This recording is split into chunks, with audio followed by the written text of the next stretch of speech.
Primeira carta de Paulo aos Coríntios, capítulo 1. Eu, Paulo, que fui chamado pela vontade de Deus para ser apóstolo de Cristo Jesus, escrevo, junto com o irmão Sóstenes, esta carta à Igreja de Deus que está na cidade de Corinto. Escrevo a todos os que, pela sua união com Cristo Jesus, foram chamados para pertencerem ao povo de Deus. Esta carta é também para aqueles que em todos os lugares adoram o nosso Senhor Jesus Cristo, Senhor deles e nosso.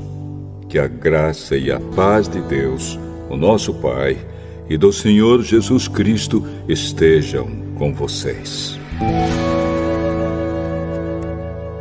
Eu sempre agradeço ao meu Deus por causa da graça que Ele tem dado a vocês por meio de Cristo Jesus.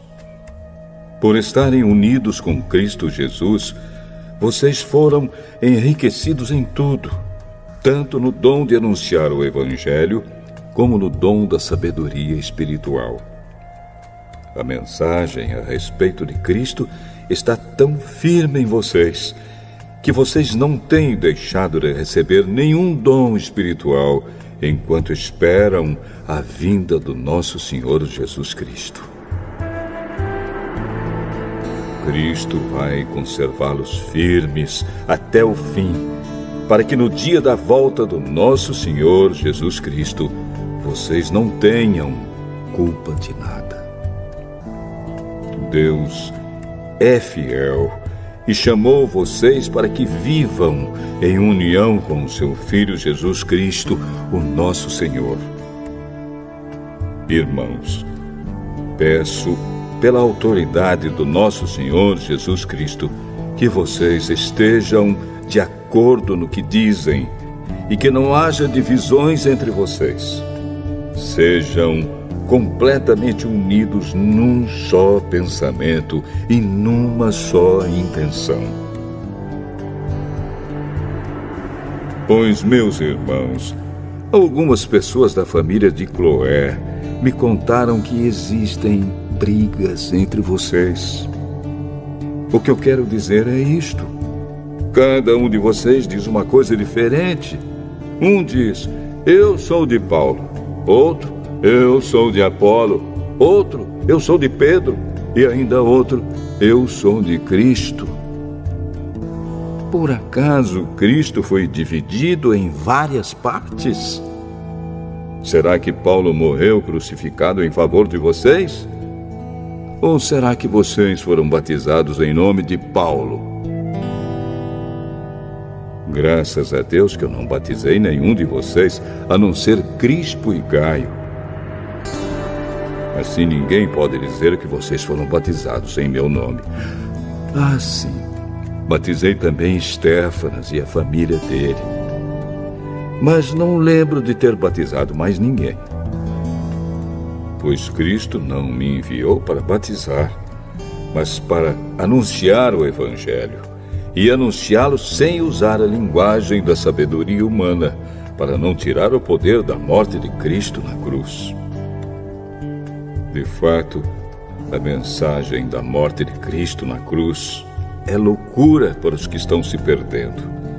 Mas para nós, que estamos sendo salvos, é o poder de Deus. Pois as Escrituras Sagradas dizem: destruirei a sabedoria dos sábios e acabarei com o conhecimento dos instruídos. Então, o que poderão dizer os sábios e os instruídos? O que vão dizer os grandes oradores deste mundo? Deus tem mostrado que a sabedoria deste mundo é loucura. Pois Deus, na sua sabedoria, não deixou que os seres humanos o conhecessem por meio da sabedoria deles. Pelo contrário, resolveu salvar aqueles que creem, e fez isso por meio da mensagem que anunciamos, a qual é chamada de louca. Os judeus pedem milagres como prova, e os não-judeus procuram a sabedoria. Mas nós anunciamos o Cristo crucificado. Uma mensagem que para os judeus é ofensa e para os não-judeus é loucura. Mas para aqueles que Deus tem chamado, tanto judeus como não-judeus, Cristo é o poder de Deus e a sabedoria de Deus. Pois aquilo que parece ser a loucura de Deus é mais sábio do que a sabedoria humana. E aquilo que parece ser a fraqueza de Deus é mais forte do que a força humana. Agora, meus irmãos, lembrem do que vocês eram quando Deus os chamou.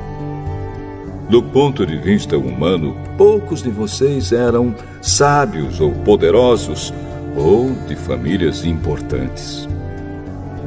Para envergonhar os sábios, Deus escolheu aquilo que o mundo acha que é loucura. E para envergonhar os poderosos, Ele escolheu o que o mundo acha fraco. Para destruir o que o mundo pensa que é importante, Deus escolheu aquilo que o mundo despreza, acha humilde e diz que não tem valor. Isso quer dizer que ninguém pode ficar orgulhoso, pois sabe que está sendo visto por Deus.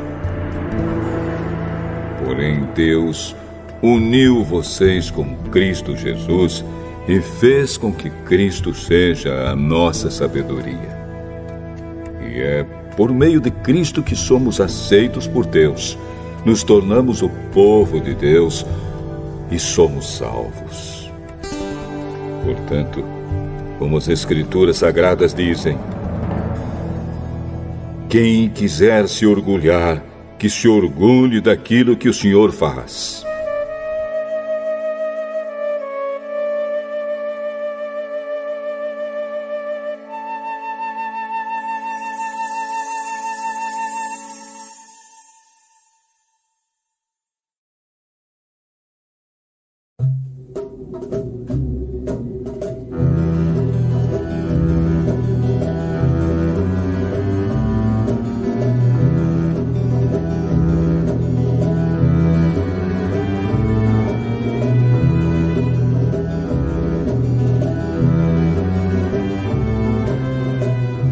Primeira Carta aos Coríntios, capítulo 2.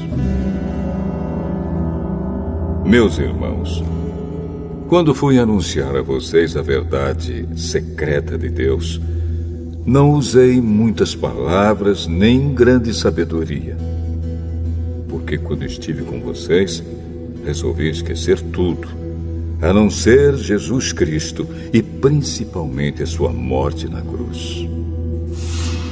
Quando visitei vocês, eu estava fraco e tremia de medo. O meu ensinamento e a minha mensagem não foram dados com a linguagem da sabedoria humana, mas com provas firmes do poder do Espírito de Deus. Portanto, a fé que vocês têm não se baseia na sabedoria humana, mas no poder de Deus. Porém, para os que são espiritualmente maduros, anunciamos uma mensagem de sabedoria. Mas não é de uma sabedoria deste mundo, nem a dos poderes que o governam e que estão perdendo o seu poder. A sabedoria que anunciamos é a sabedoria secreta de Deus, escondida dos seres humanos, a sabedoria que o próprio Deus, antes mesmo da criação do mundo, já havia escolhido para nossa glória. Nenhum dos poderes que agora governam o mundo conheceu essa sabedoria. Pois, se a tivessem conhecido, não teriam crucificado o glorioso Senhor. Porém, como dizem as Escrituras Sagradas, o que ninguém nunca viu nem ouviu, e o que jamais alguém pensou que podia acontecer, foi isso o que Deus preparou para aqueles que o amam.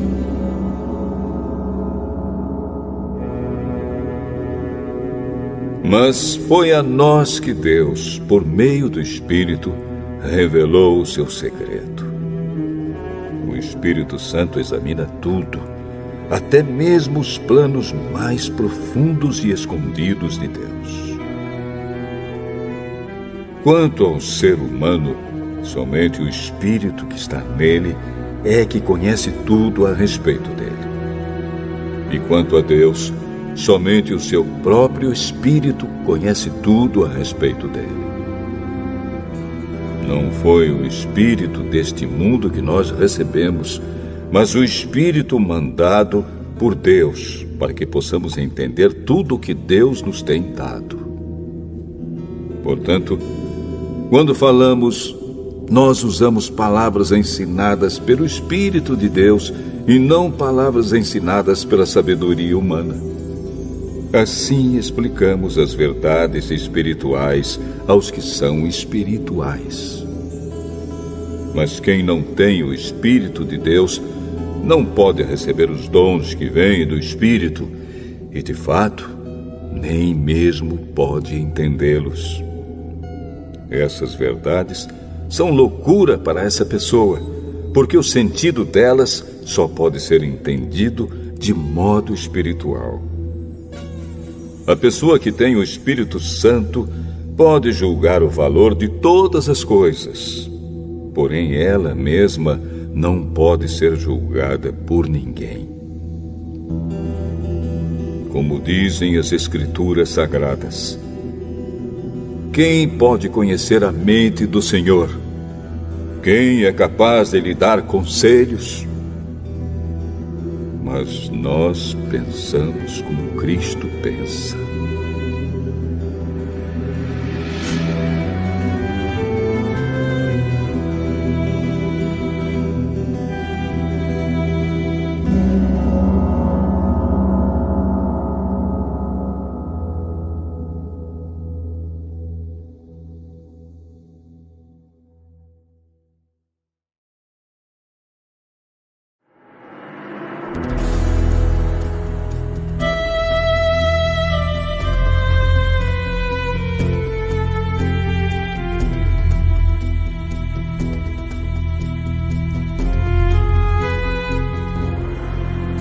Primeira Carta aos Coríntios, capítulo 3. Na verdade, irmãos, eu não pude falar com vocês como costumo fazer com as pessoas que têm o Espírito de Deus. Tive de falar com vocês como se vocês fossem pessoas do mundo, como se fossem crianças na fé cristã. Tive de alimentá-los com leite e não com comida forte, pois vocês não estavam prontos para isso. E ainda não estão prontos, porque vivem como se fossem pessoas deste mundo. Quando existem ciumeiras e brigas entre vocês, será que isso não prova que vocês são pessoas deste mundo e fazem o que todos fazem? Quando alguém diz, eu sou de Paulo, e outro, eu sou de Apolo, será que assim não estão agindo como pessoas deste mundo? Afinal de contas, quem é Apolo e quem é Paulo? Somos somente servidores de Deus, e foi por meio de nós que vocês creram no Senhor. Cada um de nós faz o trabalho que o Senhor lhe deu para fazer. Eu plantei, e Apolo regou a planta, mas foi Deus quem a fez crescer. De modo que não importa nem o que planta, nem o que rega, mas sim Deus, que dá o crescimento. Pois não existe diferença entre a pessoa que planta e a pessoa que rega. Deus dará a recompensa de acordo com o trabalho que cada um tiver feito.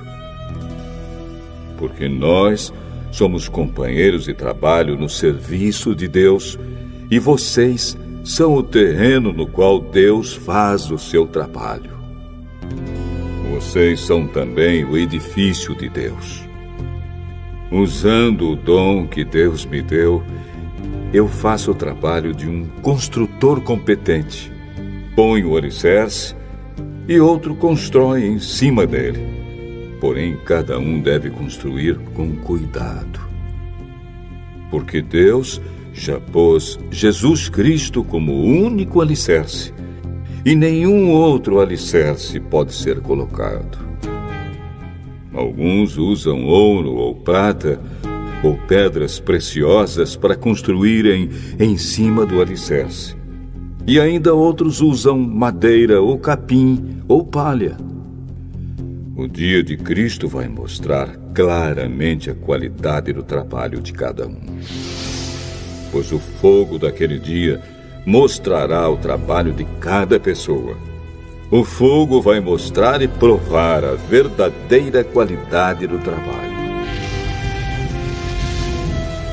Se aquilo que alguém construir em cima do alicerce resistir ao fogo, então o construtor receberá a recompensa. Mas se o trabalho de alguém for destruído pelo fogo, então esse construtor perderá a recompensa. Porém, ele mesmo será salvo, como se tivesse passado pelo fogo para se salvar. Certamente vocês sabem que são o templo de Deus e que o Espírito de Deus vive em vocês. Assim, se alguém destruir o templo de Deus, Deus destruirá essa pessoa. Pois o templo de Deus é santo e vocês são o seu templo. Que ninguém engane a si mesmo. Se algum de vocês pensa que é sábio conforme a sabedoria humana, então precisa se tornar louco para ser de fato sábio. Pois aquilo que este mundo acha que é sabedoria, Deus acha que é loucura. Como dizem as Escrituras Sagradas, Deus pega os sábios nas suas espertezas. E também, o Senhor sabe que os pensamentos dos sábios não valem nada. Ninguém deve se orgulhar daquilo que as pessoas podem fazer. Pois tudo é de vocês. Isto é, Paulo, Apolo, Pedro, este mundo, a vida e a morte, o presente e o futuro. Tudo isso pertence a vocês. E vocês pertencem a Cristo. E Cristo pertence a Deus.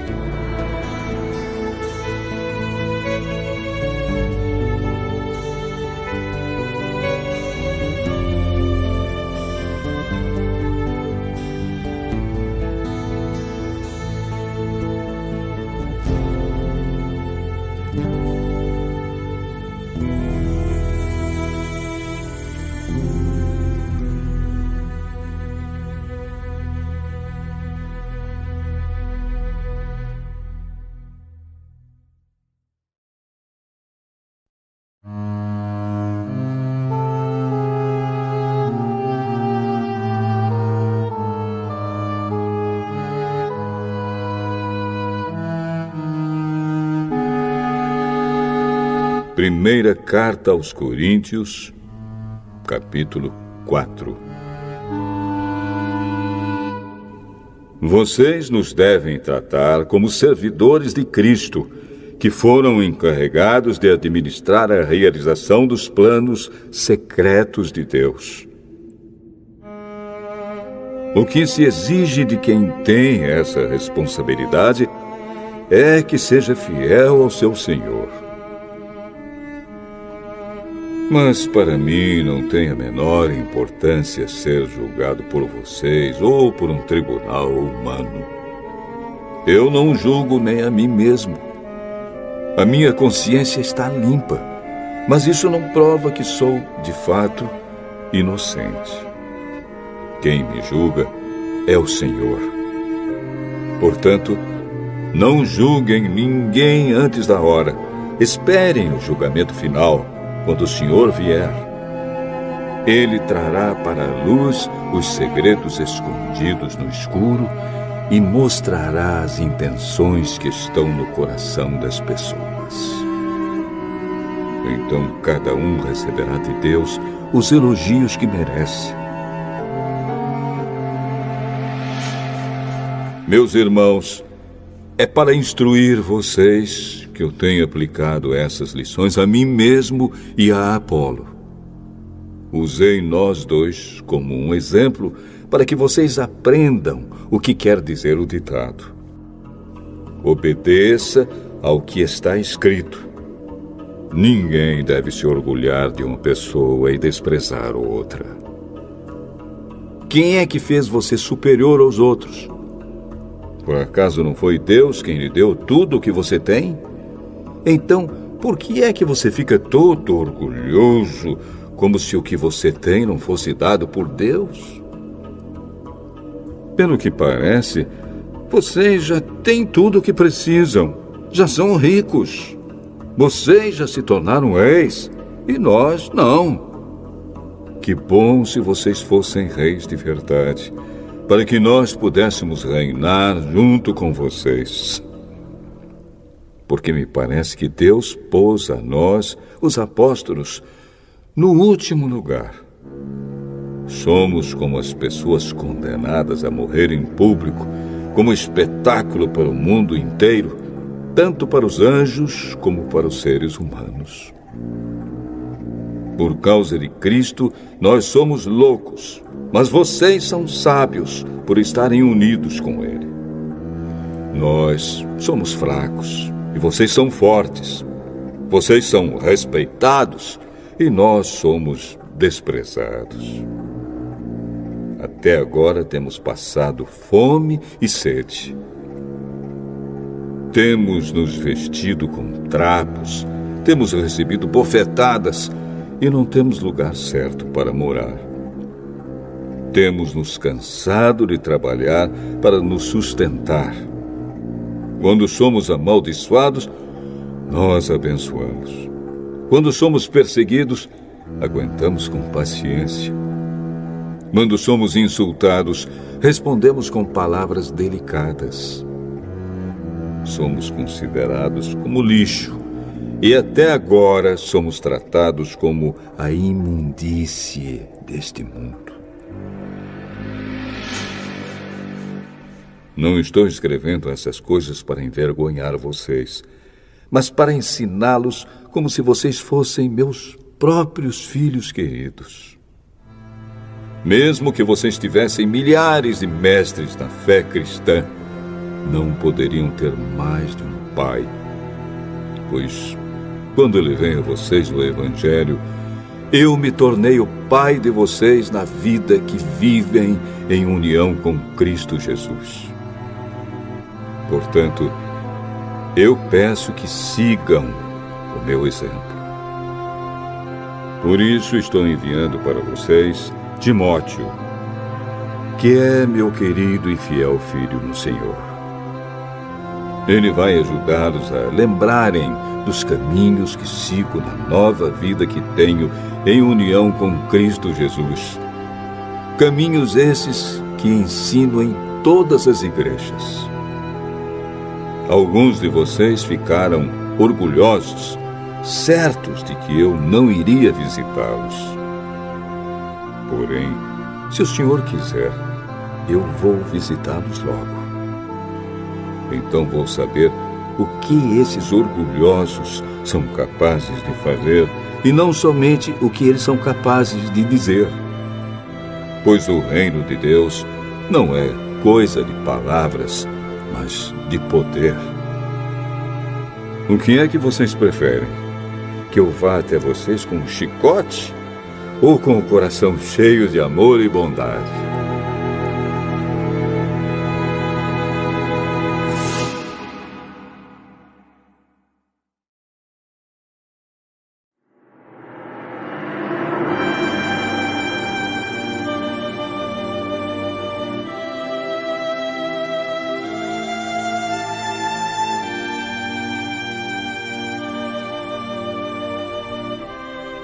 Primeira carta aos Coríntios, capítulo 5. Agora estão dizendo que há entre vocês uma imoralidade sexual tão grande que nem mesmo os pagãos seriam capazes de praticar. Fiquei sabendo que certo homem está tendo relações com a própria madrasta. Como é que vocês podem estar tão orgulhosos? Pelo contrário, vocês deviam ficar muito tristes e expulsar do meio de vocês quem está fazendo uma coisa dessas. Quanto a mim, ainda que não esteja presente aí pessoalmente, estou com vocês em espírito. E agindo como se eu estivesse aí, já julguei, pela autoridade do nosso Senhor Jesus, o homem que está fazendo essa coisa horrível. Quando vocês se reunirem, estarei com vocês em espírito. Então, pelo poder do nosso Senhor Jesus, que estará presente conosco, entreguem esse homem a Satanás, para que o seu corpo seja destruído, mas o seu espírito seja salvo no dia do Senhor. Não está certo que vocês estejam orgulhosos. Vocês conhecem aquele ditado: um pouco de fermento fermenta toda a massa. Joguem fora o velho fermento do pecado para ficarem completamente puros.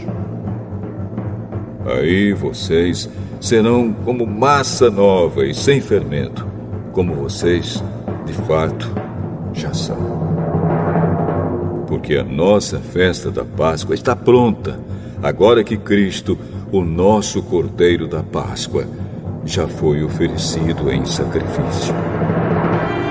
Então, vamos comemorar a nossa Páscoa, não com o pão que leva fermento, o fermento velho do pecado e da imoralidade, mas com o pão sem fermento, o pão da pureza e da verdade.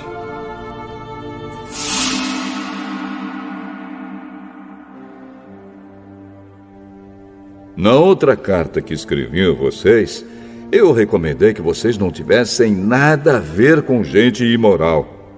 Eu não quis dizer que neste mundo vocês devem ficar separados dos pagãos que são imorais, avarentos, ladrões ou que adoram ídolos. Pois, para evitar essas pessoas, vocês teriam de sair deste mundo. O que eu digo é que vocês não devem ter nada a ver com ninguém que se diz irmão na fé, mas é imoral, ou avarento, ou adora ídolos, ou é bêbado, ou difamador, ou ladrão. Com gente assim, vocês não devem nem comer uma refeição. Afinal de contas, eu não tenho o direito de julgar os que não são cristãos. Deus os julgará. Mas será que vocês não devem julgar os seus irmãos na fé? Como dizem as Escrituras Sagradas: expulsem do meio de vocês esse homem imoral.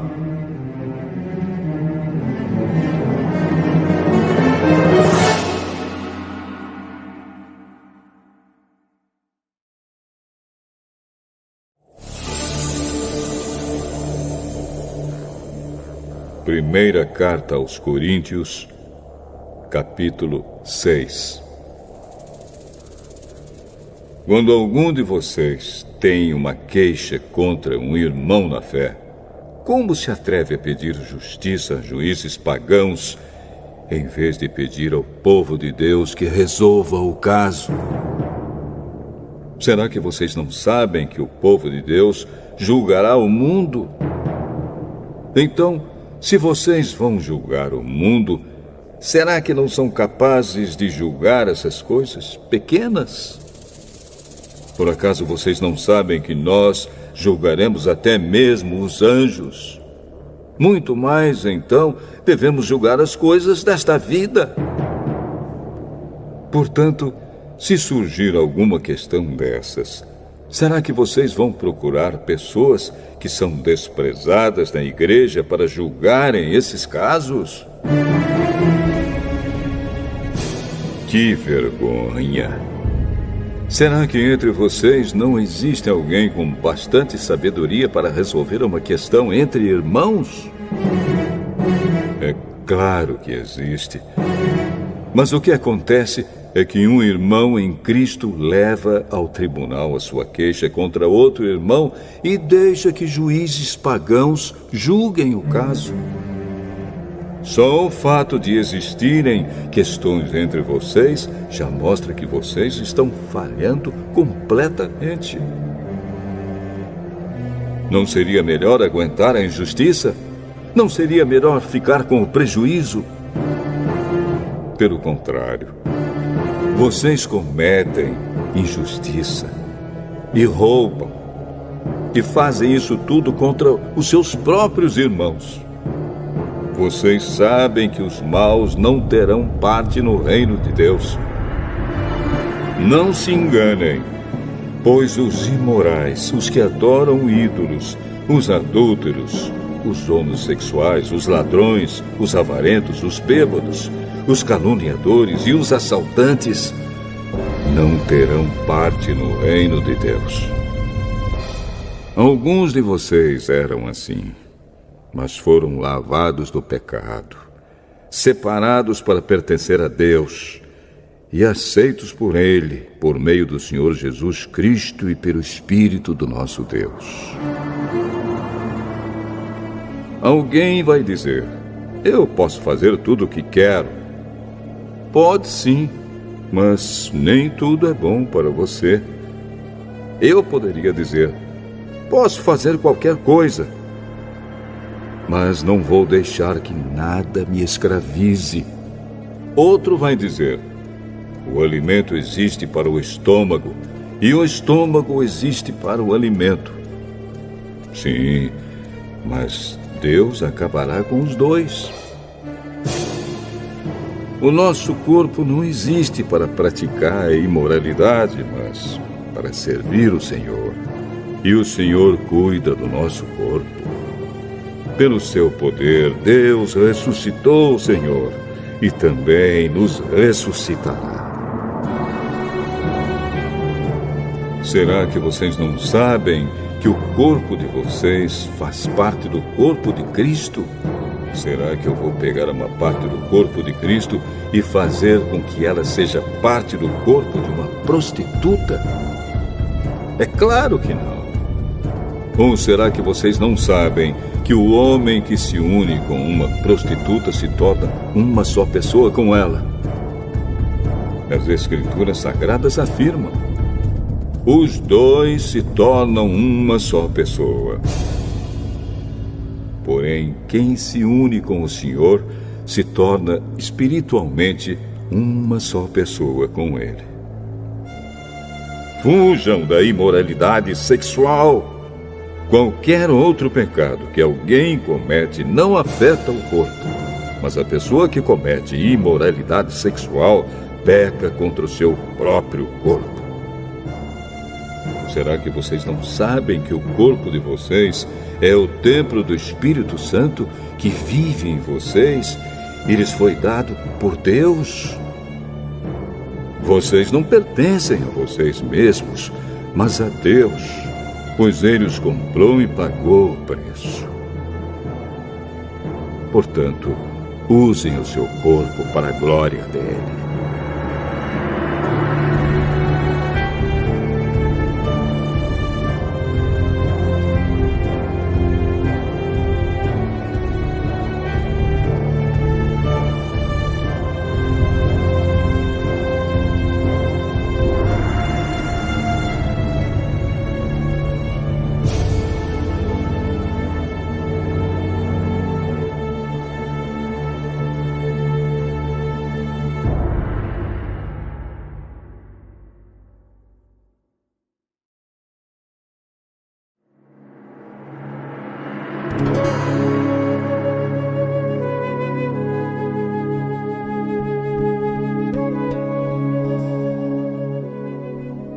Primeira carta aos Coríntios, capítulo 7.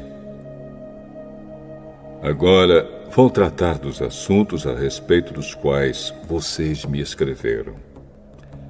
Vocês dizem que o homem faz bem em não casar. Mas eu digo, já que existe tanta imoralidade sexual, cada homem deve ter a sua própria esposa e cada mulher o seu próprio marido. O homem deve cumprir o seu dever como marido, e a mulher também deve cumprir o seu dever como esposa. A esposa não manda no seu próprio corpo. Quem manda é o seu marido. Assim também o marido não manda no seu próprio corpo. Quem manda é a sua esposa. Que os dois não se neguem um ao outro, a não ser que concordem em não ter relações por algum tempo, a fim de se dedicar à oração. Mas depois devem voltar a ter relações, a fim de não caírem nas tentações de Satanás, por não poderem se dominar. Não digo isso como uma ordem, mas como uma sugestão. Realmente, eu gostaria que todos fossem como eu. Porém, cada um tem o dom que Deus lhe deu. Um tem este dom e outro aquele. Aos solteiros e às viúvas eu digo que seria melhor para eles ficarem sem casar, como eu. Mas, se vocês não podem dominar o desejo sexual, então casem, pois é melhor casar do que ficar queimando de desejo. Para os que já estão casados, tem um mandamento que não é meu, mas do Senhor, que a mulher não se separe do seu marido. Porém, se ela se separar, que não case de novo, ou então que faça as pazes com o marido, e que o homem não se divorcie da sua esposa. Aos outros digo eu mesmo, e não o Senhor. Se um homem cristão é casado com uma mulher que não é cristã, e ela concorda em continuar vivendo com ele, que ele não se divorcie dela. E se uma mulher cristã é casada com um homem que não é cristão e ele concorda em continuar vivendo com ela, que ela não se divorcie dele. Pois Deus aceita o homem que não é cristão por ele estar unido com a sua esposa cristã, e aceita a mulher que não é cristã por ela estar unida com o seu marido cristão. Se não fosse assim, os filhos deles não pertenceriam a Deus. Mas, sendo assim, eles pertencem. Porém, se o marido não cristão ou a esposa não cristã quiser o divórcio, então que se divorcie. Nesses casos, o marido cristão ou a esposa cristã está livre para fazer como quiser, pois Deus chamou vocês para viverem em paz. Esposa cristã, como é que você pode ter certeza de que não vai salvar o seu marido? E você, marido cristão, como é que você pode ter certeza de que não vai salvar a sua esposa? Cada um deve continuar vivendo de acordo com o dom que o Senhor lhe deu e na condição em que se encontrava quando Deus o chamou. É essa a regra que eu ensino em todas as igrejas. Se um homem judeu que é circuncidado aceita o chamado de Deus, ele não deve tirar as marcas da circuncisão. E se um homem não judeu que não é circuncidado aceita o chamado de Deus, ele não deve circuncidar-se. Não faz diferença estar circuncidado ou não. O que importa é obedecer aos mandamentos de Deus. Cada um deve continuar como era quando aceitou o chamado de Deus. Você era escravo quando Deus o chamou? Não se preocupe com isso. Mas, se você pode se tornar livre, então aproveite a oportunidade. pois o escravo que foi chamado pelo Senhor é agora um homem livre que pertence ao Senhor.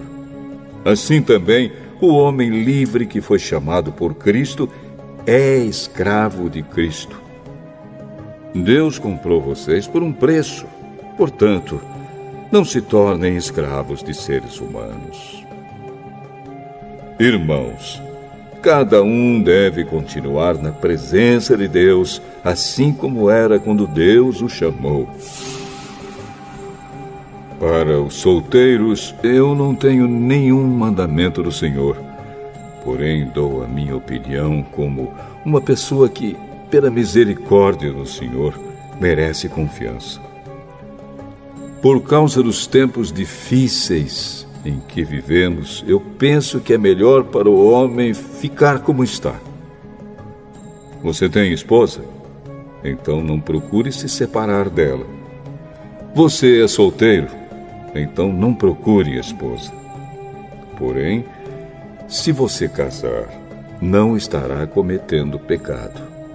E se uma moça solteira casar, também não estará cometendo pecado. Mas eu gostaria de poupar vocês dos problemas de cada dia que terão na vida de casados.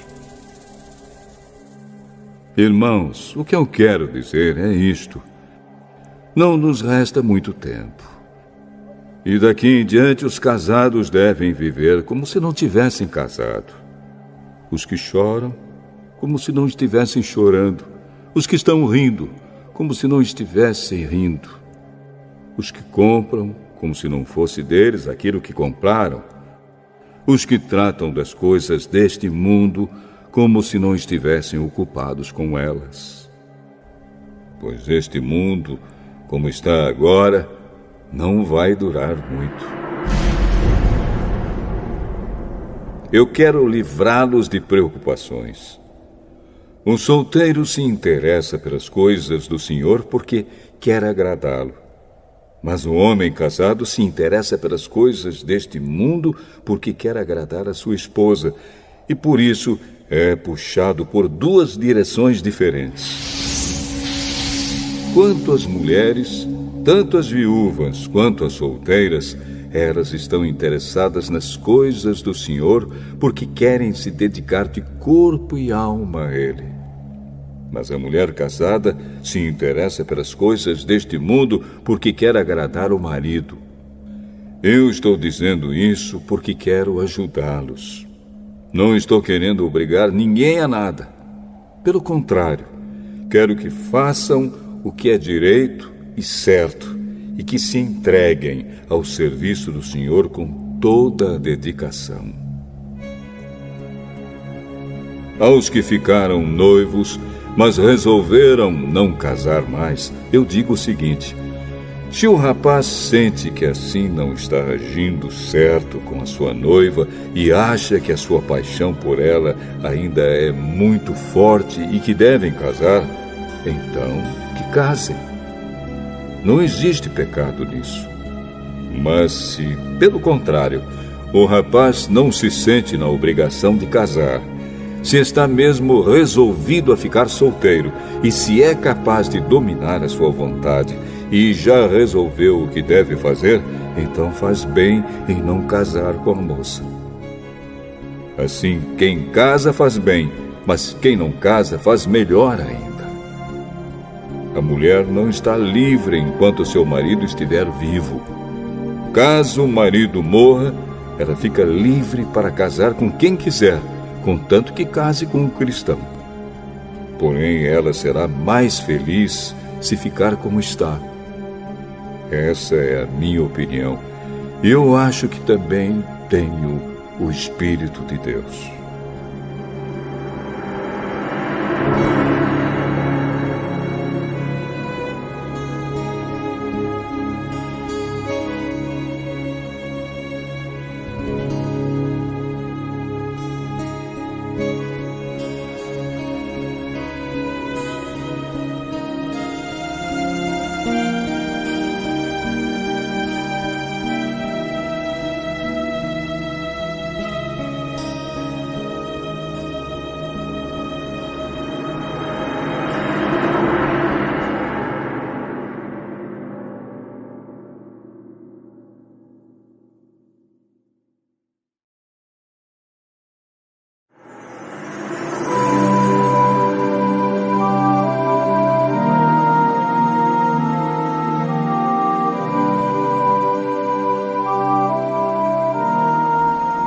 Primeira carta aos Coríntios, capítulo 8. Agora vou tratar do problema dos alimentos oferecidos aos ídolos. Na verdade, como se diz, todos nós temos conhecimento. Porém, esse tipo de conhecimento enche a pessoa de orgulho, mas o amor nos faz progredir na fé. A pessoa que pensa que sabe alguma coisa ainda não tem a sabedoria que precisa. Mas quem ama a Deus é conhecido por Ele. Quanto a comer alimentos que tenham sido oferecidos aos ídolos, nós sabemos que um ídolo representa alguma coisa que realmente não existe. E sabemos que existe somente um Deus. Pois existem os que são chamados de deuses, tanto no céu como na terra, como também existem muitos deuses e muitos senhores. Porém, para nós, existe somente um Deus, o Pai e Criador de todas as coisas, para quem nós vivemos. E existe somente um Senhor, que é Jesus Cristo, por meio de quem todas as coisas foram criadas e por meio de quem nós existimos. Mas nem todos conhecem essa verdade. Existem pessoas tão acostumadas com os ídolos que até agora comem desses alimentos pensando que eles pertencem aos ídolos. A consciência dessas pessoas é fraca e por isso elas se sentem impuras quando comem desses alimentos. Não é esta ou aquela comida que vai fazer com que Deus nos aceite. Nós não perderemos nada se não comermos e não ganharemos nada se comermos desse alimento. Mas tenham cuidado para que essa liberdade de vocês não faça com que os fracos na fé caiam em pecado. Porque se uma pessoa que tem a consciência fraca neste assunto vir você, que tem conhecimento, comendo alimentos do templo de um ídolo, será que essa pessoa não vai querer também comer alimentos oferecidos aos ídolos? Assim, este cristão fraco, este seu irmão por quem Cristo morreu, vai se perder por causa do conhecimento que você tem. Desse modo, pecando contra o seu irmão e ferindo a consciência dele, você estará pecando contra Cristo. Portanto, se o alimento faz com que o meu irmão peque, nunca mais vou comer carne a fim de que eu não seja a causa do pecado dele.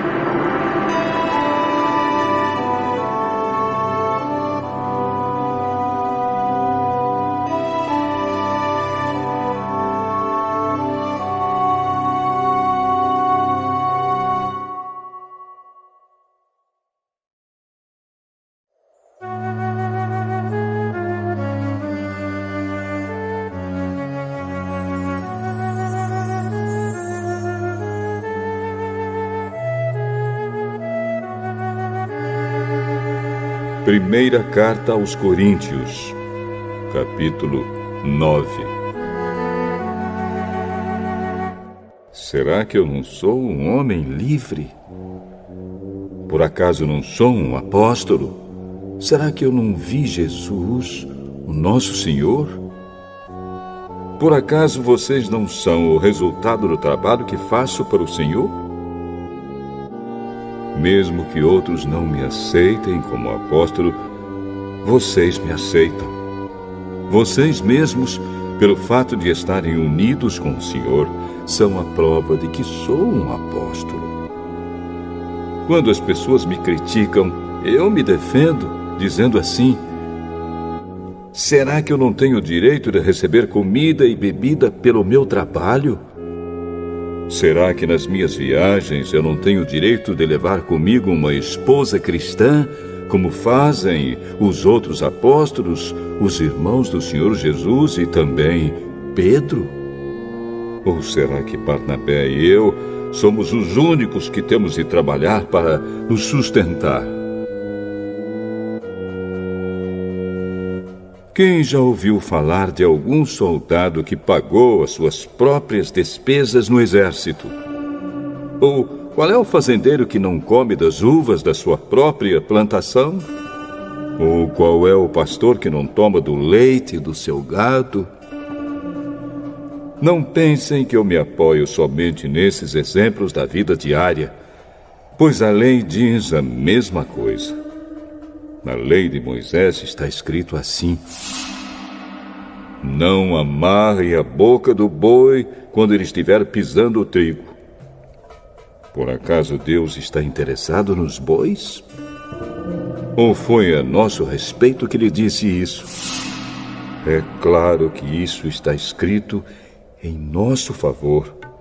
Tanto a pessoa que planta como a que colhe fazem o seu trabalho na esperança de receber a sua parte da colheita.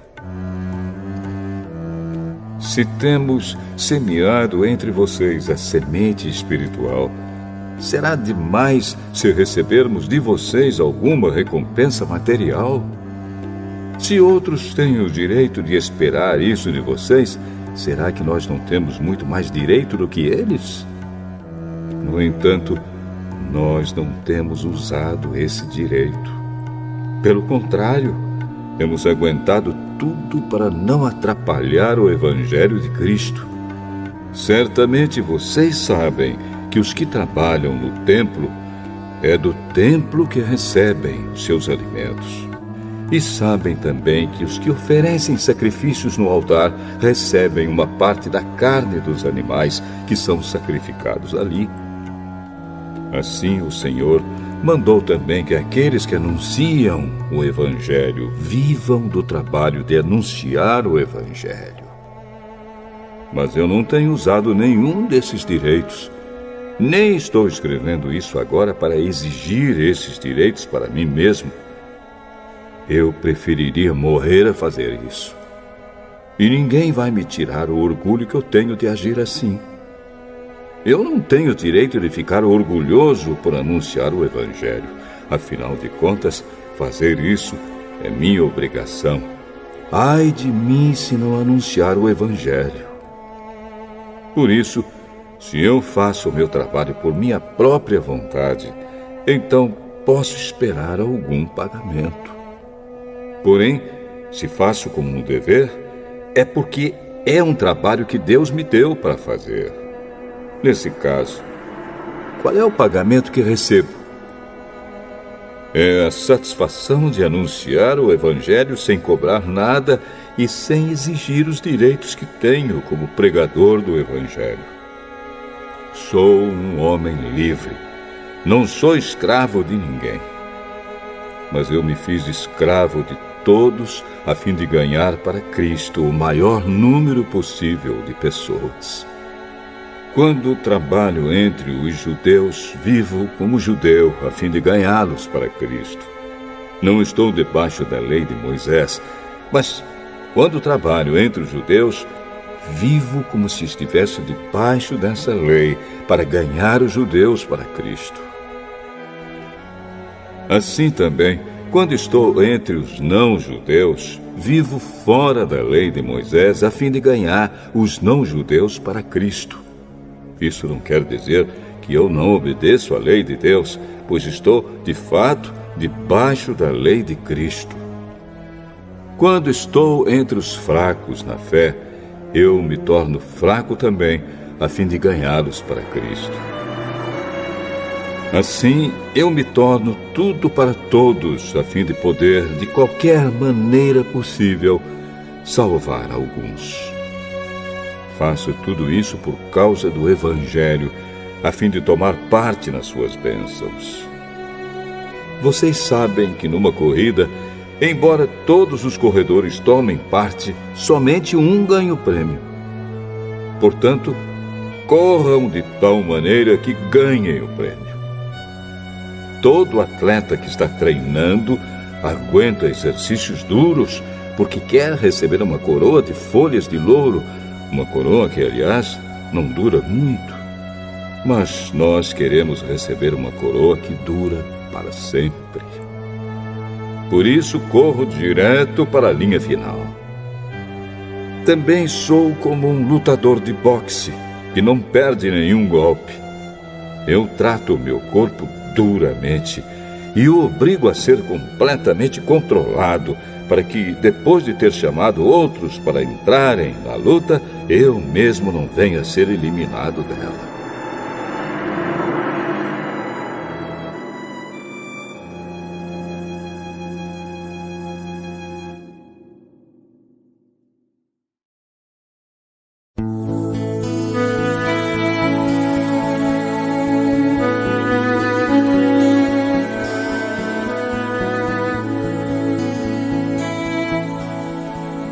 Primeira carta aos Coríntios, capítulo 10.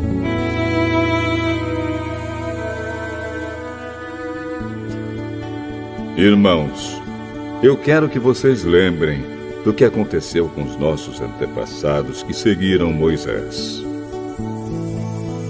Todos foram protegidos pela nuvem e passaram pelo Mar Vermelho. Como seguidores de Moisés, eles foram batizados na nuvem e no mar. Todos comeram da mesma comida espiritual e beberam da mesma bebida espiritual. Pois bebiam daquela rocha espiritual que ia com eles, e a rocha era Cristo. Mas Deus não ficou contente com a maioria deles, e por isso eles morreram. E os seus corpos ficaram espalhados no deserto. Tudo isso aconteceu a fim de nos servir de exemplo, para nós não querermos coisas más como eles quiseram, nem adorarmos ídolos como alguns deles adoraram. Como dizem as Escrituras Sagradas, o povo sentou-se para comer e beber e se levantou para se divertir. Não devemos cometer imoralidade sexual, como alguns deles fizeram. E porque eles fizeram isso, 23 mil deles caíram mortos num só dia. Não devemos pôr à prova a paciência de Cristo, como alguns deles fizeram, e por isso foram mortos pelas cobras. Vocês não devem se queixar, como fizeram alguns deles, e por isso foram destruídos pelo anjo da morte. Tudo isso aconteceu com os nossos antepassados, a fim de servir de exemplo para os outros. E aquelas coisas foram escritas a fim de servirem de aviso para nós. Pois estamos vivendo no fim dos tempos. Portanto, aquele que pensa que está de pé, é melhor ter cuidado para não cair. As tentações que vocês têm de enfrentar são as mesmas que os outros enfrentam, mas Deus cumpre a sua promessa e não deixará que vocês sofram tentações que vocês não têm forças para suportar. Quando uma tentação vier, Deus dará forças a vocês para suportá-la, e assim vocês poderão sair dela. Por isso, meus queridos amigos, fujam da adoração de ídolos. Eu falo com vocês como com pessoas que têm capacidade para entender o que estou afirmando.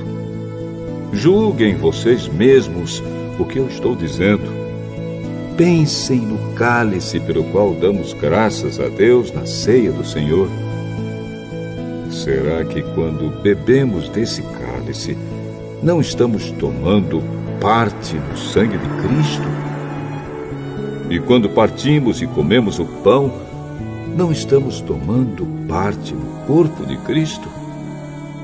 Mesmo sendo muitos, todos comemos do mesmo pão, que é um só, e por isso somos um só corpo. Pensem no povo de Israel. Aqueles que comem as coisas oferecidas em sacrifícios tomam parte juntos no sacrifício que é oferecido a Deus no altar. O que é que eu quero dizer com isso? Que o ídolo ou o alimento que é oferecido a ele tem algum valor? É claro que não. O que estou dizendo é que aquilo que é sacrificado nos altares pagãos é oferecido aos demônios e não a Deus. E eu não quero que vocês tomem parte nas coisas dos demônios. Vocês não podem beber do cálice do Senhor e também do cálice dos demônios. Vocês não podem comer na mesa do Senhor e também na mesa dos demônios. Ou será que queremos provocar o Senhor, fazendo com que ele fique com ciúmes? Por acaso vocês pensam que somos mais fortes do que ele? Alguns dizem assim: podemos fazer tudo o que queremos. Sim, mas nem tudo é bom. Podemos fazer tudo o que queremos, mas nem tudo é útil. Ninguém deve buscar os seus próprios interesses, e sim os interesses dos outros. Vocês podem comer de tudo que se vende no açougue, sem terem nenhuma dúvida de consciência. Pois, como dizem as Escrituras Sagradas, a terra e tudo o que nela existe pertencem ao Senhor. Se alguém que não é cristão convidá-los para comer e vocês resolverem ir, comam o que for posto na frente de vocês e não façam perguntas por motivo de consciência. Mas, se alguém disser a vocês: esta comida foi oferecida aos ídolos, neste caso, não comam, por causa daquele que disse isso e também por motivo de consciência. Não estou falando da sua própria consciência, mas da consciência do outro. Mas alguém pode perguntar: por que é que a minha liberdade deve ser diminuída pela consciência dos outros? Se eu agradeço a Deus o alimento que como, por que é que sou criticado, se já o agradeci a Deus?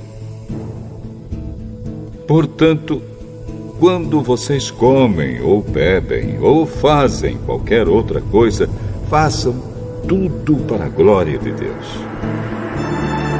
Vivam de tal maneira que não prejudiquem os judeus, nem os não-judeus, nem a Igreja de Deus.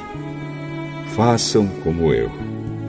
Procuro agradar a todos em tudo o que faço, não pensando no meu próprio bem, mas no bem de todos, a fim de que eles possam ser salvos.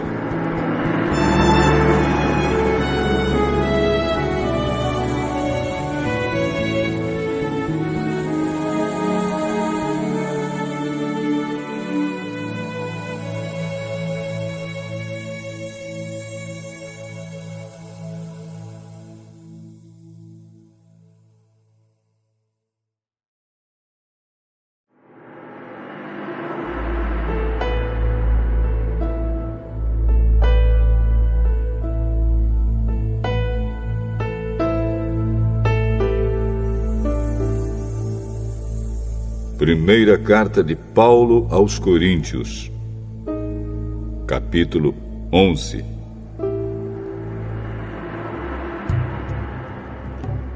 Sigam o meu exemplo como eu sigo o exemplo de Cristo. Eu os elogio porque vocês sempre lembram de mim e seguem as instruções que eu passei para vocês. Mas quero que entendam que Cristo tem autoridade sobre todo marido, que o marido tem autoridade sobre a esposa e que Deus tem autoridade sobre Cristo. Se um homem cobre a cabeça quando ora ou anuncia a mensagem de Deus nas reuniões de adoração, ele está ofendendo a honra de Cristo. E se uma mulher não cobre a cabeça quando ora ou anuncia a mensagem de Deus nas reuniões de adoração, ela está ofendendo a honra do seu marido. Nesse caso, não há nenhuma diferença entre ela e a mulher que tem a cabeça rapada.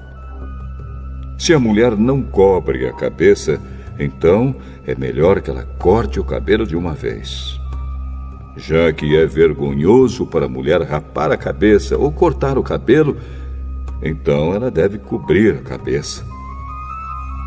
O homem não precisa cobrir a cabeça, pois ele reflete a imagem e a glória de Deus. Mas a mulher reflete a glória do homem, pois o homem não foi feito da mulher, mas a mulher foi feita do homem. O homem não foi criado por causa da mulher, mas sim a mulher por causa do homem. Portanto, por causa dos anjos, a mulher deve pôr um véu na cabeça para mostrar que está debaixo da autoridade do marido.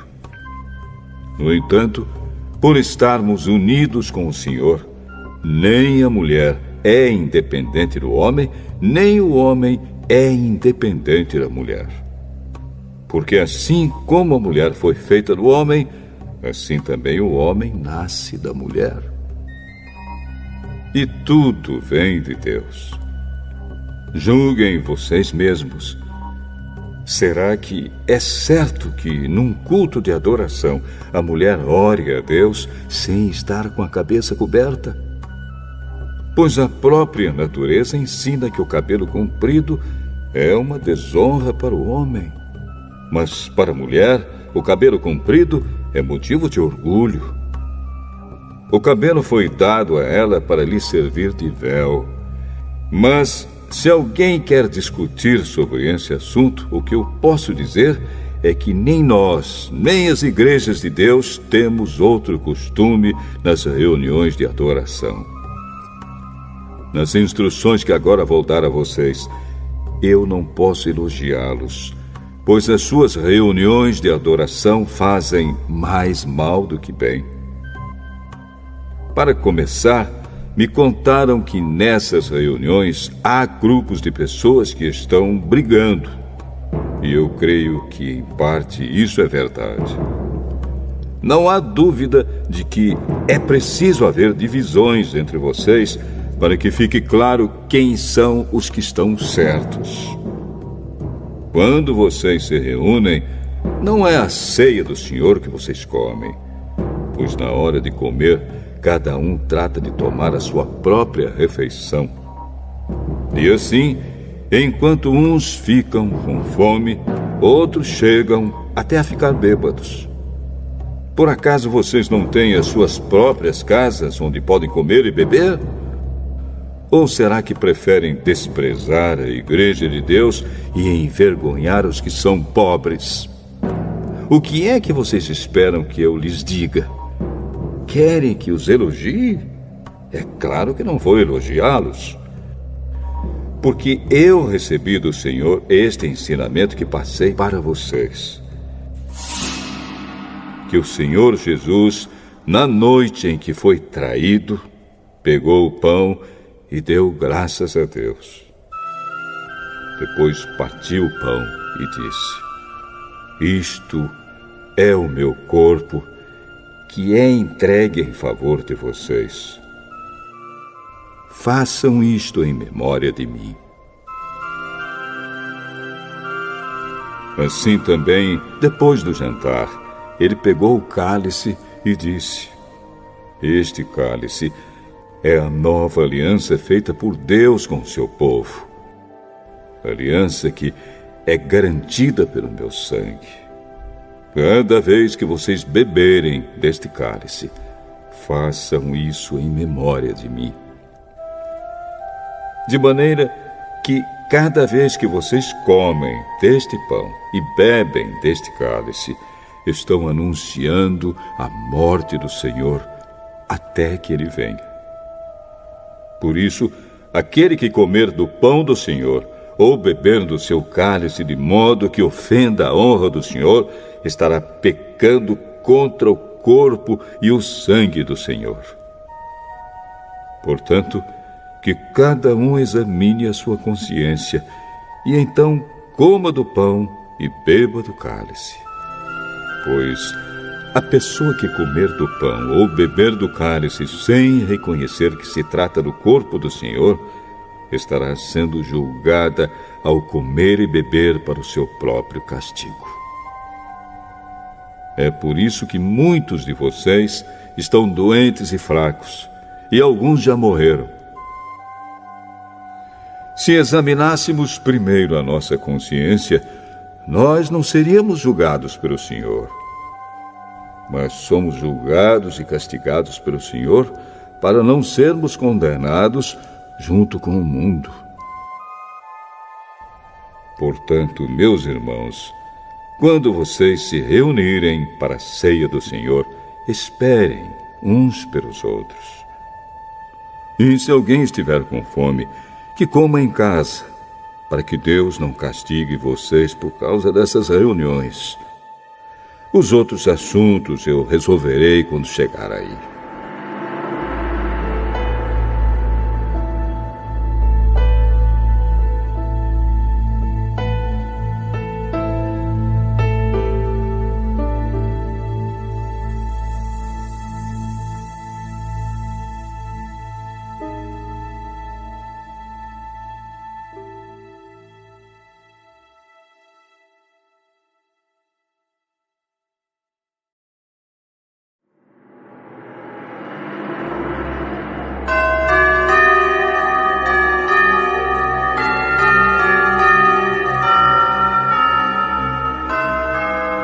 Primeira carta de Paulo aos Coríntios,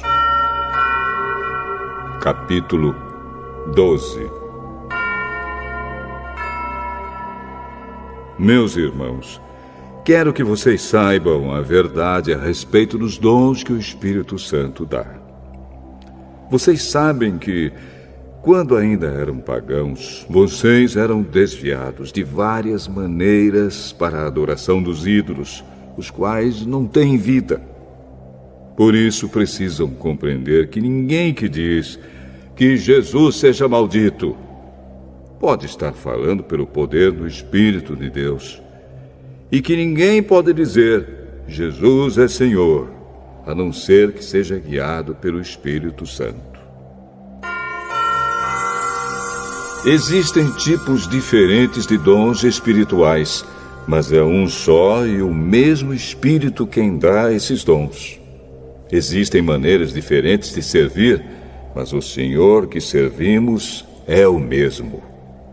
Há diferentes habilidades para realizar o trabalho, mas é o mesmo Deus quem dá a cada um a habilidade para fazê-lo. Para o bem de todos, Deus dá a cada um alguma prova da presença do Espírito Santo. Para uma pessoa, o Espírito dá a mensagem de sabedoria, e para outra, o mesmo Espírito dá a mensagem de conhecimento. Para uma pessoa, o mesmo Espírito dá a fé, e para outra, dá o poder de curar. Uma pessoa recebe do Espírito poder para fazer milagres, e outra recebe o dom de anunciar a mensagem de Deus. Ainda outra pessoa recebe a capacidade para saber a diferença entre os dons que vêm do Espírito e os que não vêm dele. Para uma pessoa, o Espírito dá a capacidade de falar em línguas estranhas, e para outra, ele dá a capacidade de interpretar o que essas línguas querem dizer. Porém, é um só e o mesmo Espírito quem faz tudo isso. Ele dá um tom diferente para cada pessoa, conforme ele quer. Cristo é como um corpo, o qual tem muitas partes. E todas as partes, mesmo sendo muitas, formam um só corpo. Assim também, todos nós, judeus e não judeus, escravos e livres, fomos batizados pelo mesmo Espírito para formar um só corpo. E a todos nós foi dado de beber do mesmo Espírito. Pois o corpo não é feito de uma só parte, mas de muitas. Se o pé disser, já que não sou mão, não sou do corpo, nem por isso deixa de ser do corpo. Se o ouvido disser, já que não sou olho, não sou do corpo, nem por isso deixe de ser do corpo. Se o corpo todo fosse olho, como poderíamos ouvir? E se o corpo todo fosse ouvido, como poderíamos cheirar? Assim Deus colocou cada parte diferente do corpo conforme Ele quis. Se o corpo todo fosse uma parte só, não existiria corpo. De fato, existem muitas partes, mas um só corpo. Portanto, o olho não pode dizer para a mão: eu não preciso de você. E a cabeça não pode dizer para os pés: não preciso de vocês. O fato é que as partes do corpo que parecem ser as mais fracas são as mais necessárias, e aquelas que achamos menos honrosas são as que tratamos com mais honra. E as partes que parecem ser feias recebem um cuidado especial que as outras mais bonitas não precisam. Foi assim que Deus fez o corpo, dando mais honra às partes menos honrosas. Desse modo, não existe divisão no corpo, mas todas as suas partes têm o mesmo interesse umas pelas outras. Se uma parte do corpo sofre, todas as outras sofrem com ela. Se uma é elogiada, todas as outras se alegram com ela. Pois bem, vocês são o corpo de Cristo, e cada um é uma parte desse corpo. Na igreja, Deus pôs tudo no lugar certo. Em primeiro lugar, os apóstolos. Em segundo, os profetas. E em terceiro, os mestres. Em seguida, pôs os que fazem milagres.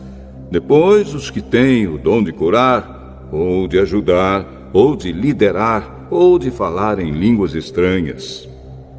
Nem todos são apóstolos, ou profetas, ou mestres.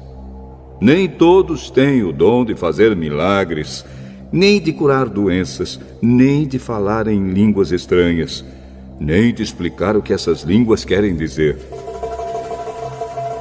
Por isso, se esforcem para ter os melhores dons. Porém, eu vou mostrar a vocês o caminho que é o melhor de todos.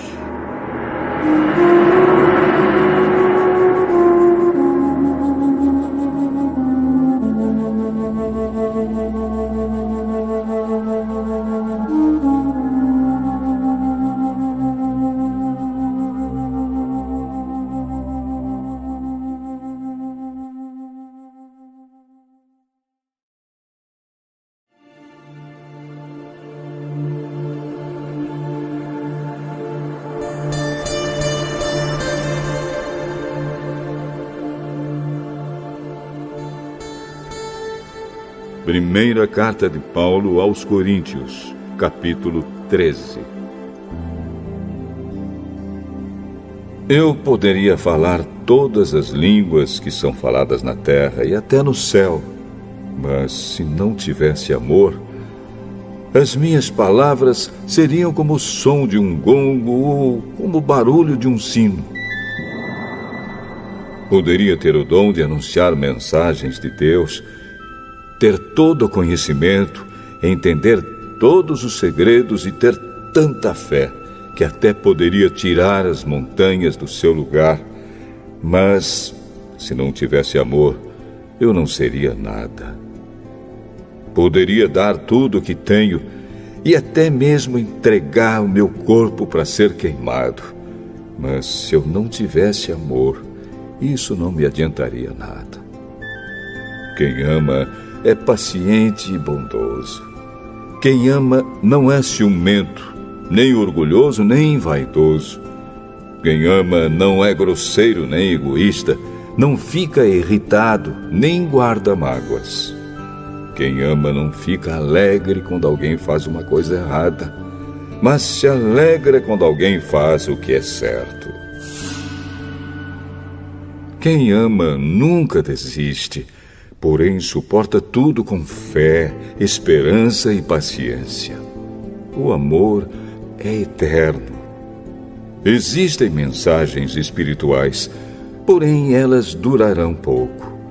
Existe o dom de falar em línguas estranhas, mas acabará logo. Existe o conhecimento, mas também terminará. Pois os nossos dons de conhecimento e as nossas mensagens espirituais são imperfeitos.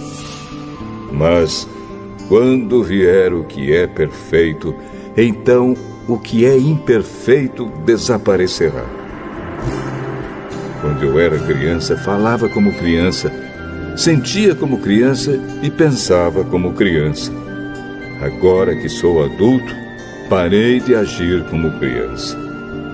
O que agora vemos é como uma imagem imperfeita num espelho embaçado, mas depois veremos face a face. Agora o meu conhecimento é imperfeito, mas depois conhecerei perfeitamente, assim como sou conhecido por Deus.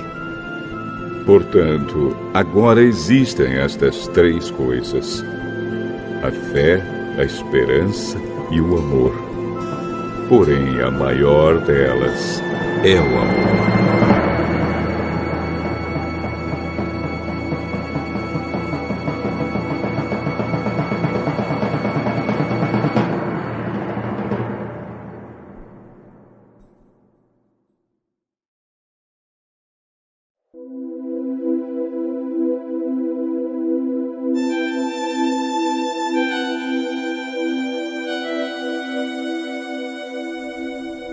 Primeira carta de Paulo aos Coríntios, capítulo 14.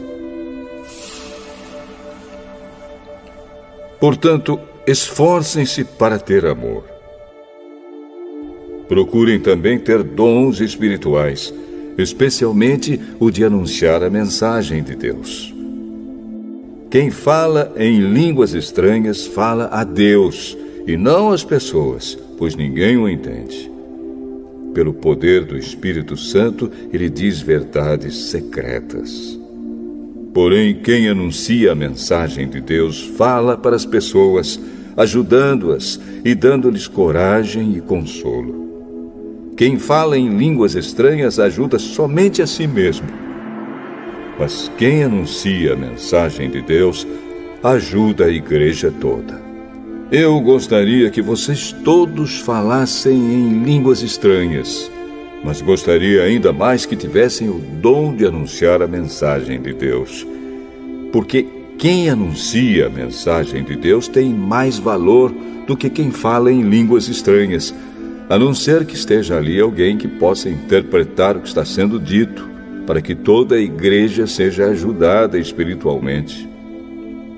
Por isso, irmãos, quando eu os visitar, que proveito vocês terão se eu lhes falar em línguas estranhas? É claro que nenhum, a não ser que leve a vocês alguma revelação de Deus, ou algum conhecimento, ou alguma mensagem inspirada, ou algum ensinamento. Por exemplo, além da voz humana, existem os instrumentos musicais, como a flauta e a harpa. Se os sons não saírem com toda clareza, como poderá alguém saber o que está sendo tocado em um ou outro desses instrumentos? Se quem toca a corneta não der um som bem claro, quem se preparará para a batalha? Assim também, como é que os outros vão entender o que vocês estão dizendo se a mensagem por meio de línguas estranhas não for clara? Vocês estariam falando para o vento. No mundo há muitas línguas diferentes, mas cada uma faz sentido. Porém, se eu não entendo a língua na qual alguém está falando comigo, então quem fala essa língua é estrangeiro para mim, e eu sou um estrangeiro para ele. Por isso, já que vocês estão com tanta vontade de ter os dons do Espírito, procurem, acima de tudo, ter os dons que fazem com que a igreja cresça espiritualmente. Portanto, quem fala em línguas estranhas deve orar, pedindo a Deus que lhe dê o dom de interpretar o que elas querem dizer. Porque se eu orar em línguas estranhas, o meu espírito, de fato, estará orando, mas a minha inteligência não tomará parte nisso. O que vou fazer então? Vou orar com o meu espírito, mas também vou orar com a minha inteligência. Vou cantar com o meu espírito, mas também vou cantar com a minha inteligência. Se você dá graças a Deus em línguas estranhas, como é que uma pessoa simples que estiver na reunião poderá dizer amém à oração de agradecimento que você fez? Ela não vai conseguir entender nada do que você está dizendo. Mesmo que a sua oração seja muito boa, essa pessoa não receberá nenhuma ajuda. Eu agradeço a Deus porque falo em línguas estranhas muito mais do que vocês. Porém, nas reuniões da igreja, prefiro dizer 5 palavras que possam ser entendidas para assim ensinar os outros, do que dizer milhares de palavras em línguas estranhas. Irmãos, não pensem como crianças. Sejam como crianças para o que é mal, mas sejam adultos no seu modo de pensar. Nas Escrituras Sagradas está escrito: por meio de pessoas que falam em línguas estranhas, eu falarei a este povo, diz o Senhor. Falarei por meio de lábios estrangeiros, mas assim mesmo meu povo não me dará atenção. Portanto, o dom de falar em línguas estranhas é um sinal de Deus para os descrentes e não para os cristãos. Mas o dom de anunciar a mensagem de Deus é um sinal para os cristãos e não para os descrentes. Imaginem que a igreja esteja reunida e todos comecem a falar em línguas estranhas. Se chegarem ali algumas pessoas simples ou descrentes, será que não vão dizer que vocês estão loucos? Mas se todos estiverem anunciando mensagens de Deus e entrar ali um descrente ou alguém que seja simples, ele vai ouvir o que vocês estão dizendo e se convencer do seu pecado. E ele será julgado pelo que ouvir. Os seus pensamentos secretos serão revelados. E ele vai se ajoelhar e adorar a Deus, dizendo: Deus está mesmo no meio de vocês. Portanto, meus irmãos, o que é que deve ser feito? Quando vocês se reúnem na igreja, um irmão tem um hino para cantar, outro, alguma coisa para ensinar, outro, uma revelação de Deus, outro, uma mensagem em línguas estranhas, e ainda outro, a interpretação dessa mensagem. Que tudo seja feito para o crescimento espiritual da igreja. Se algum de vocês falar em línguas estranhas, então que apenas 2 ou 3 falem, um depois do outro, e que alguém interprete o que está sendo dito. Mas, se não houver ninguém que possa interpretar, então fiquem calados e falem somente consigo mesmos e com Deus. No caso de 2 ou 3 receberem a mensagem de Deus, estes devem falar, e os outros que pensem bem no que eles estão dizendo. Se uma outra pessoa que estiver ali sentada receber a mensagem de Deus, quem estiver falando deve se calar. Vocês todos podem anunciar a mensagem de Deus, um de cada vez, para que todos aprendam e fiquem animados.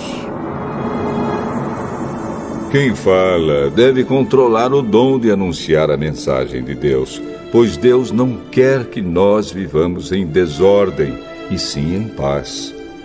Como em todas as igrejas do povo de Deus, as mulheres devem ficar caladas nas reuniões de adoração.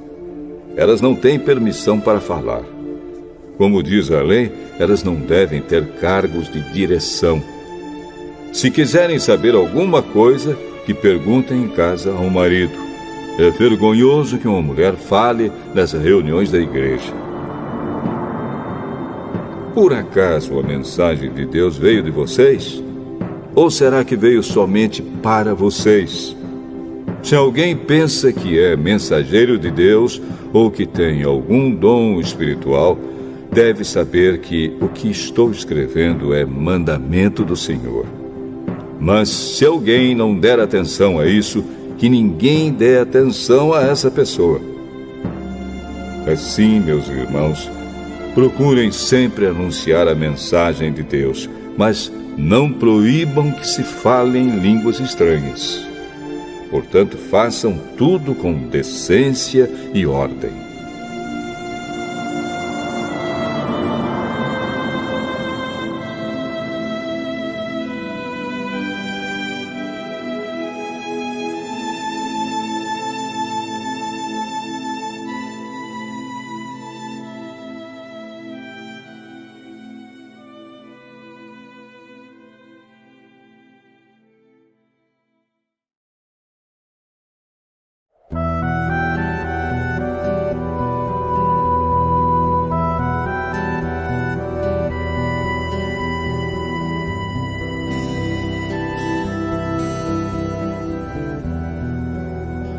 Primeira carta de Paulo aos Coríntios, capítulo 15. Agora, irmãos, quero que lembrem do evangelho que eu anunciei a vocês, no qual vocês aceitaram e no qual continuam firmes. A mensagem que anunciei a vocês é o evangelho, por meio do qual vocês são salvos, se continuarem firmes nele. A não ser que não tenha adiantado nada vocês crerem nele. Eu passei para vocês o ensinamento que recebi e que é da mais alta importância. Cristo morreu pelos nossos pecados, como está escrito nas Escrituras Sagradas. Ele foi sepultado e no terceiro dia foi ressuscitado, como está escrito nas Escrituras, e apareceu a Pedro e depois aos 12 apóstolos. Depois apareceu de uma só vez a mais de 500 seguidores, dos quais a maior parte ainda vive, mas alguns já morreram. Em seguida apareceu a Tiago, e mais tarde a todos os apóstolos. Por último, depois de todos, ele apareceu também a mim, como para alguém nascido fora de tempo. De fato, eu sou o menos importante dos apóstolos e até nem mereço ser chamado de apóstolo, pois persegui a igreja de Deus. Mas, pela graça de Deus, sou o que sou. E a graça que Ele me deu não ficou sem resultados. Pelo contrário, eu tenho trabalhado muito mais do que todos os outros apóstolos. No entanto, não sou eu quem tem feito isso, e sim a graça de Deus que está comigo. Assim, não importa se a mensagem foi entregue por mim ou se foi entregue por eles. O importante é que foi isso que todos nós anunciamos, e foi nisso que vocês creram. Se a nossa mensagem é que Cristo foi ressuscitado, como é que alguns de vocês dizem que os mortos não vão ressuscitar? Se não existe a ressurreição de mortos, então quer dizer que Cristo não foi ressuscitado. E se Cristo não foi ressuscitado, nós não temos nada para anunciar, e vocês não têm nada para crer. E mais ainda, nesse caso estaríamos mentindo contra Deus, porque afirmamos que Ele ressuscitou Cristo. Mas, se é verdade que os mortos não são ressuscitados, então Deus não ressuscitou Cristo. Porque, se os mortos não são ressuscitados, Cristo também não foi ressuscitado. E se Cristo não foi ressuscitado, a fé que vocês têm é uma ilusão e vocês continuam perdidos nos seus pecados. Se Cristo não ressuscitou, os que morreram crendo nele estão perdidos. Se a nossa esperança em Cristo só vale para esta vida, nós somos as pessoas mais infelizes deste mundo. Mas a verdade é que Cristo foi ressuscitado. E isso é a garantia de que os que estão mortos também serão ressuscitados. Porque assim como por meio de um homem veio a morte, assim também por meio de um homem veio a ressurreição. Assim como, por estarem unidos com Adão, todos morrem, assim também, por estarem unidos com Cristo, todos ressuscitarão. Porém, cada um será ressuscitado na sua vez. Cristo, o primeiro de todos, depois os que são de Cristo, quando ele vier, e então virá o fim. Cristo destruirá todos os governos espirituais, todas as autoridades e poderes, e entregará o reino a Deus, o Pai. Pois Cristo tem de reinar até que Deus faça com que ele domine todos os inimigos. O último inimigo que será destruído é a morte. As Escrituras Sagradas dizem: Deus pôs todas as coisas debaixo do domínio dele. É claro que dentro das palavras, todas as coisas, não está o próprio Deus, que põe tudo debaixo do domínio de Cristo. Mas, quando tudo for dominado por Cristo, então o próprio Cristo, que é o Filho, se colocará debaixo do domínio de Deus, que pôs todas as coisas debaixo do domínio dele. Então Deus reinará completamente sobre tudo. Pensem agora nas pessoas que são batizadas em favor dos mortos. O que é que elas esperam conseguir? Se os mortos não são ressuscitados, por que é que essas pessoas se batizam em favor deles? E quanto a nós, por que é que nos colocamos em perigo a toda hora? Irmãos, eu enfrento a morte todos os dias. Se afirmo isso, é pelo orgulho que tenho de vocês, pois estamos todos unidos com Cristo Jesus, o nosso Senhor. Aqui em Éfeso, eu lutei contra inimigos como se lutasse contra animais selvagens. E se fiz isso somente por interesses humanos, o que foi que eu consegui com isso? Se é verdade que os mortos não são ressuscitados, façamos o que diz o ditado: comamos e bebamos, porque amanhã morreremos. Não se enganem. As más companhias estragam os bons costumes. Comecem de novo a viver uma vida séria e direita e parem de pecar. Para fazer com que vocês fiquem envergonhados, eu digo o seguinte: alguns de vocês não conhecem a Deus. Mas alguém perguntará: como é que os mortos são ressuscitados? Que tipo de corpo eles vão ter? Seu tolo! Quando você semeia uma semente na terra, ela só brota se morrer. E o que foi semeado é apenas uma semente, talvez um grão de trigo ou outra semente qualquer, e não o corpo já formado da planta que vai crescer. Deus dá a essa semente o corpo que Ele quer e dá a cada semente um corpo próprio. E a carne dos seres vivos não é toda do mesmo tipo.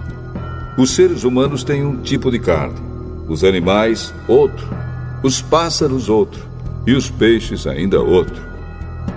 Há também corpos do céu e corpos da terra. Existe um tipo de beleza que pertence aos corpos celestes e há outro que pertence aos corpos terrestres.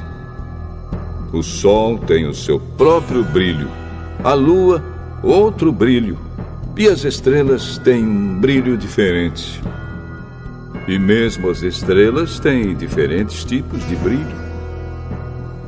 pois será assim quando os mortos ressuscitarem. Quando o corpo é sepultado, é um corpo mortal. Mas quando for ressuscitado, será imortal. Quando ele é sepultado, é feio e fraco. Mas quando for ressuscitado, será bonito e forte. Quando é sepultado, é um corpo material. Mas quando for ressuscitado, será um corpo espiritual. É claro que, se existe um corpo material, então tem de haver também um corpo espiritual. Porque as Escrituras Sagradas dizem: Adão, o primeiro homem, foi criado como ser vivo. Mas o último Adão, Jesus Cristo, é o Espírito que dá a vida.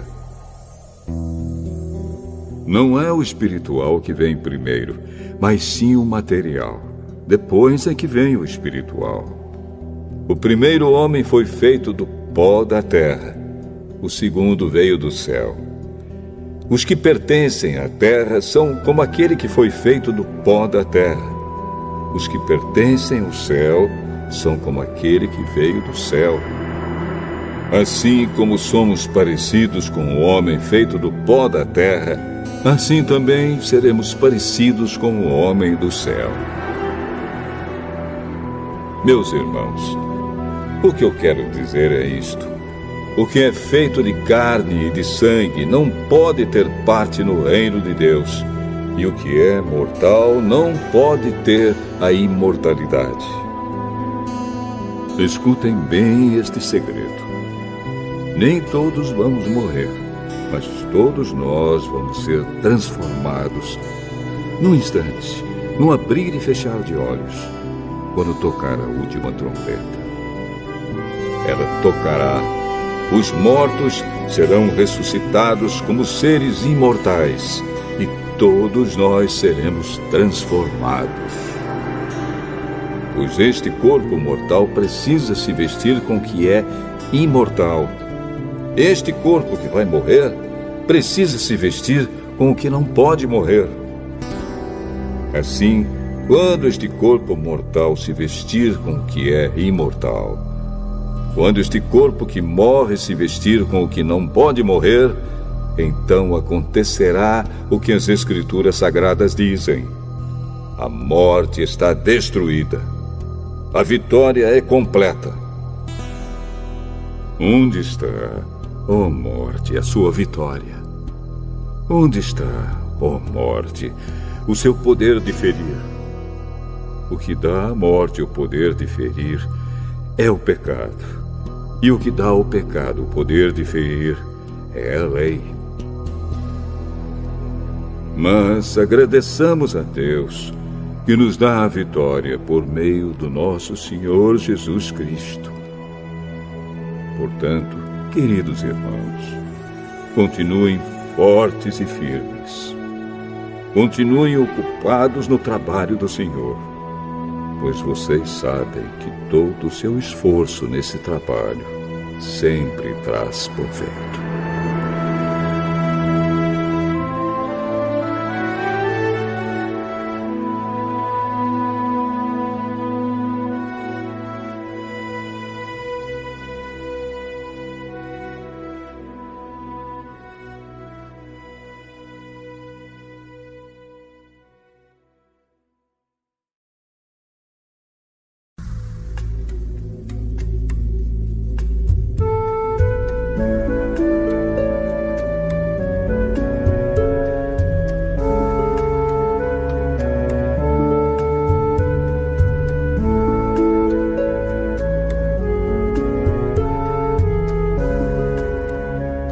Primeira carta de Paulo aos Coríntios, capítulo 16. Agora vou tratar do dinheiro para ajudar o povo de Deus da Judéia. Façam o que eu disse às igrejas da província da Galácia. Todos os domingos, cada um de vocês separe e guarde algum dinheiro, de acordo com o que cada um ganhou. Assim não haverá necessidade de recolher ofertas quando eu chegar.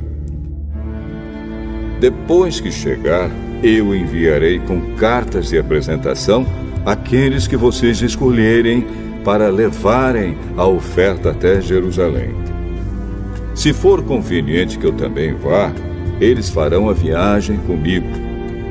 Eu visitarei vocês depois que tiver passado pela província da Macedônia, pois vou passar por lá.